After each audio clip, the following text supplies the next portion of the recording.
In this video, I will show you how to automate your lead qualification process by connecting the power of Claude with your Apollo database. This workflow is a total game changer for sales teams who want to stop wasting time on low-quality prospects and start focusing on the leads most likely to convert. To get started, you will need to open your Claude interface and ensure you have your Apollo account integrated. Instead of manually clicking through filters, we are going to use a specific prompt to pull and analyze data all at once.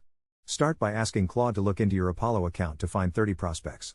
You want to be very specific here, so tell it to look for individuals with the title of VP of Sales or Head of Revenue, specifically within software companies based in the United States that have between 50 and 500 employees. Once Claude gathers this list, the magic happens with the scoring system.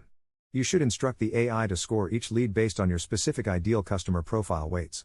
For example, give 30 points for companies with 50 to 200 employees and 15 points for those up to 500. You can assign 40 points if the title includes VP and 25 points for head of titles.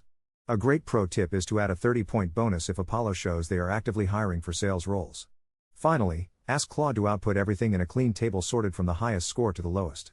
Include columns for the name, company, title, total score, and a quick rationale for the grade.